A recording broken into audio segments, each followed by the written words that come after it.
시작. 딴, 딴. 자, 오늘은 자, 통과 2가 어디 있죠? 여기 있네요. 자, 그 다음 70페이지 그냥 바로 한번 볼게요. 좀 진도를 나머지 좀 빨리 빼고 새로운 걸 나가야 되기 때문에. 자, 여기 내용이 어렵지가 않아요, 여러분. 한번 보세요. 자, 여기 보시면은 떠들지 마. 자, 생태계부터 한번 볼게요. 자, 여기는 대부분 암기하는 내용이라서 어려운 게 없어요.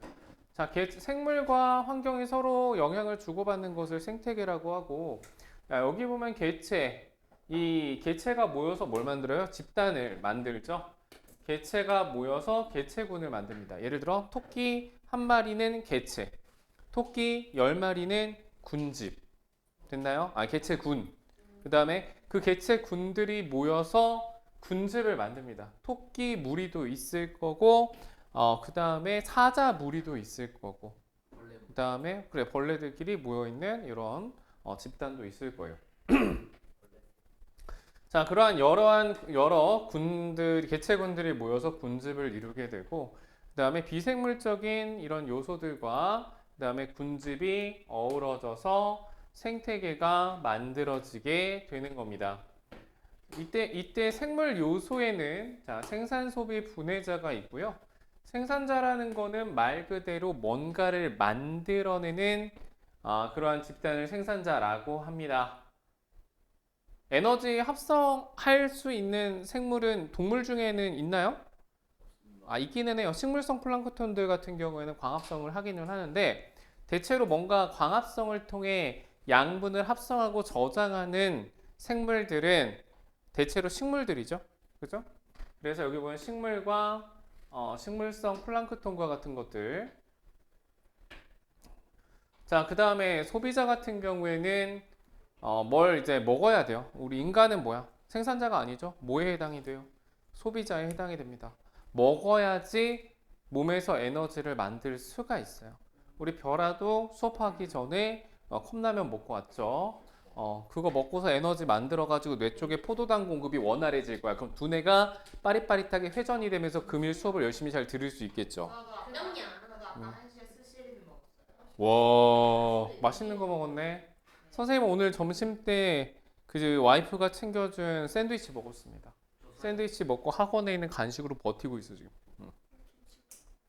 자, 소비자는 이렇게 뭔가 다른 생물을 먹이로 해서 양분을 얻는 생물들을 다 소비자. 자, 그 다음 분해자는 뭐냐면 박테리아라든가 곰팡이라든가 또는 버섯과 같은 녀석들을 분해자라고 합니다. 다른 생물을 분해를 해가지고 동물의 사체나 이런 것들을 분해를 해가지고 양분 얻는 생물이에요. 그래서 그냥 땅에다가 음식 버려놓으면 그게 뭐 1년 365일 내내 있는 게 아니잖아요. 시간 지나면 어떻게 돼요? 분해가 되죠. 또 흙으로 돌아가잖아. 그치? 자, 왜? 플랑크톤 너처럼 생긴 거 있어요. 자, 자, 비생물 요소는 자, 플랑크톤 찾아보도록 합니다. 바닷속에 사는 이런 작은 미생물들이 있어요. 그냥 민물에도 있고요. 바닷속에도 있고요. 자, 생물을 둘러싸는 환경 요인, 비생물 요소, 빛, 온도, 물, 토양, 공기와 같은 것들. 자, 이런 생물적 요소와 비생물적 요소가 어우러져 뭘 만든다? 생태계를 구성하는 겁니다. 자, 생물은 빛, 온도 뭐 이런 것들 영향받는데 자, 먼저 빛의 세기에 따라 생물의 서식 환경 및 서식 장소가 달라질 수 있어요. 자, 빛이 센 곳에 사는 식물은 이파리가 이게 좀 두껍습니다. 빛의 세기가 약하면 잎은 얇고 대신에 그 면적을 넓히게끔 진화를 하게 되죠. 면적이 넓어요. 자, 그리고 여기 보면 울타리 조직이라는 게 있거든. 이 울타리 조직이 뭐냐면 그 식물의 잎을 잘라서 그 단면을 보면은 이렇게 조직이 굉장히 규칙적으로 정리정돈이 잘 된 울타리 조직이라는 게 있습니다. 여기에 이제 엽록체가 있어요. 그래서 강한 빛을 많이 받는 식물은 이 울타리 조직이 굉장히 잘 발달이 된다.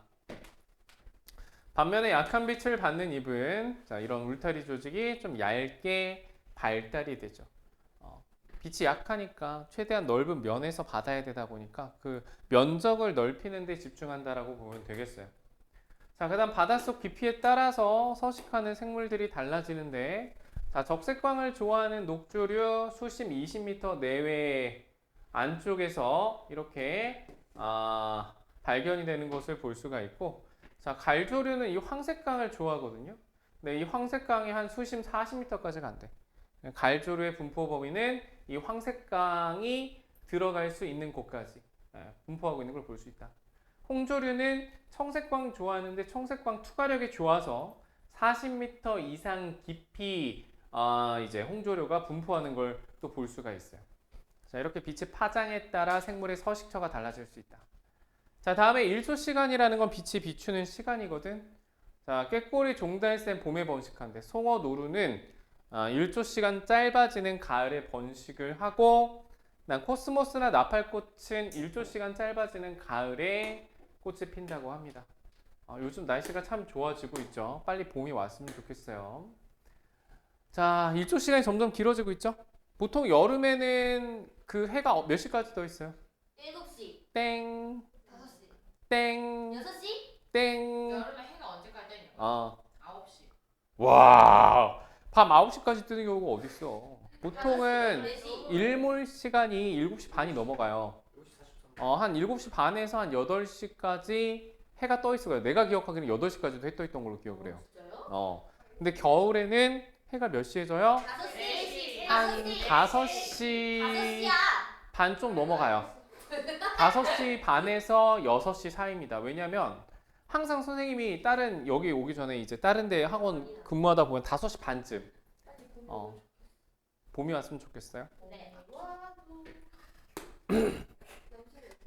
자, 남친이 없다고 공부를 남친을 네, 봄이 오면 너무 외로운 게요. 막 날씨도 좋아지고 막 벚꽃 피고 막 다들 막 커플끼리 막 사진 자, 찍는데요. 은재를 남장시켜. 왠지 잘 어울릴 것 같아. 은재를 남장을 시키고 변민주한테는 그 저기를 입혀줘. 애완용 이런 거 막. 목줄도 하나 좀 이렇게 해가지고 이렇게 동물 대타. 어때? 괜찮지? 좀 그런가? 저기 여기 있는 애들은 그냥 여기 한 명은 얘는 돌멩이 시켜주고 여기는 야 조용. 자, 떠들지 않습니다. 자, 추운 동물 사는 애들 볼게요.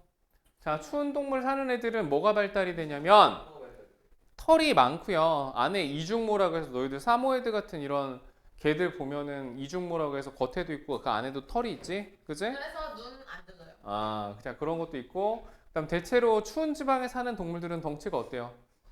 커요. 굉장히 커요. 맞아요. 북극곰도 있고요. 그다음 호랑이도 보면은 자, 동남아 쪽에 사는 호랑이가 있어요. 그 동남아 쪽에 있는 그 호랑이 종을 뭐라 그래? 동남아 호랑이. 보통 벵갈 호랑이라는 게 있어요. 벵갈 호랑이. 크기가 작아요.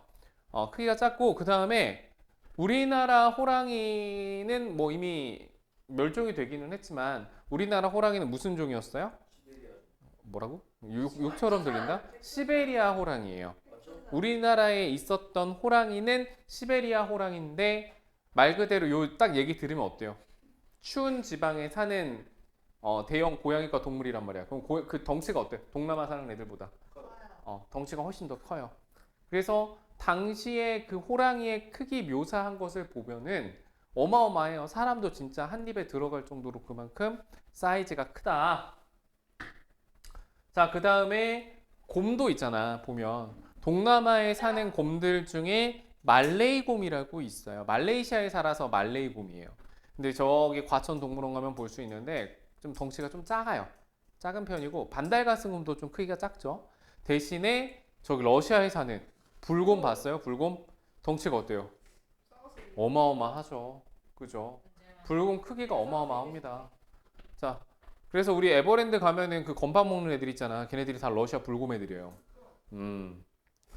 자, 덩치가 그렇게 커요. 그리고 그 안에 피하 지방이 발달이 된다. 지방층이 두터우면은 추운 곳에서 그만큼 잘 버틸 수가 있죠. 자, 그 다음에 변온 동물들 보면은 자, 개구리나 뱀과 같은 양서류 파충류들은 체온 조절이 안 돼요. 변온 동물이에요. 주변의 온도에 따라서 그 체온이 변하는 동물들이다 이 말이야. 그래서 한겨울이 되면은 다 기절해 죽죠. 그죠? 그래서 어떻게 해요? 땅 파고 들어가죠? 겨울잠. 겨울잠 자러 가죠? 겨울잠 자는 개구리 꺼내보면 어떤 줄 알아? 선생님 개구리 예전에 얼어 있잖아요. 개구리 따뜻하잖아요. 선생님도 그 겨울잠 자는 개구리를 본 적이 있는데 어떻게 봤냐면 그 한겨울에 군사훈련 받다가 군대 있을 때 땅을 파고 있거든? 근데 거기 갑자기 개구리가 나온 거야. 개구리가 나왔는데 얘가 겨울잠 자고 있는 중인 거야. 툭툭 쳤어. 안 일어나. 흔들어도 안 일어나. 그럼 얘 어떻게 해서 약간 동결건조 그런 거 된 거 아니에요? 약간 가사 상태, 반가사 상태인데 자, 그럼 얘를 어떻게 했느냐? 깨웠어. 어떻게 깨웠느냐? 물을 따뜻한 물을 부어버린 거야 거기다가. 근데 따뜻한 물 너무 뜨겁지 않은 물. 내 선임이 부어버린 거야. 그러니까 이 자식이 갑자기 피부가 숨을 쉬어요. 피부 호흡하잖아. 피부 숨을 쉬더니 딱 눈을 떠.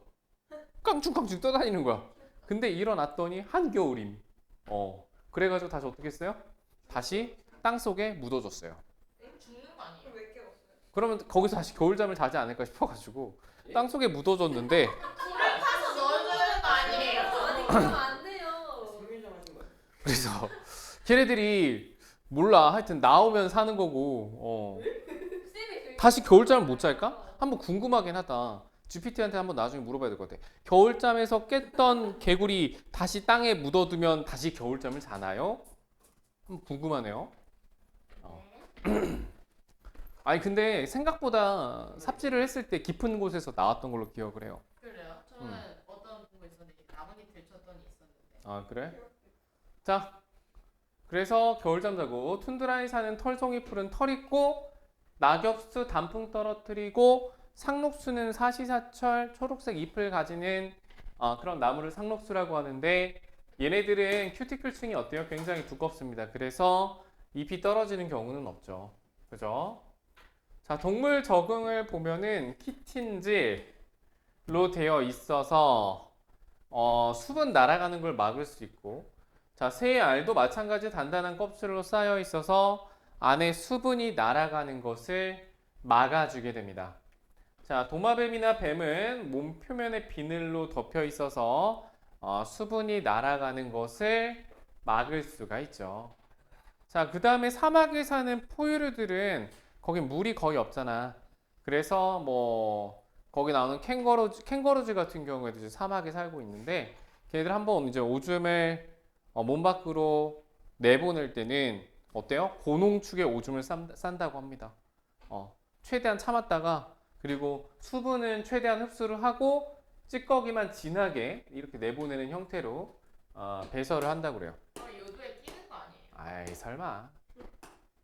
그 요도에 끼는 경우가 있을까요? 그렇게 되는 경우는 이제 사람들 같은 경우에 요로 결석이라고, 그지? 엄청 아프대요. 나는 경험해 본 적이 없어서 여튼간에 그런 경우들이 있어요. 자, 그 다음에 여기 식물 적응 보면은 자 물속이나 물 위에 사는 애들이 있어요. 연꽃이라든가, 그지? 이런 식물들은 물이 많으니까 굳이 뿌리가 발달할 필요가 없거든. 대신에 물 위에 떠 있을 수 있게끔 통기 조직이 발달이 됩니다. 그리고 건조한 곳에 사는 생물들은 물을 저장할 수 있는 이런 저수 조직이 발달이 돼요. 선인장, 알로에 등. 자, 토양은 생물의 서식지. 식물은 뿌리를 통해 토양으로부터 성장에 필요한 물질을 얻고요. 자, 공기 중 산소 이용해서 호흡하죠. 그리고 광합성해 가지고 이제 대기 중 산소 비중이 또 높아질 수도 있고. 자, 그럼 그 밑에 있는 문제들을 한번 풀어보도록 하겠습니다.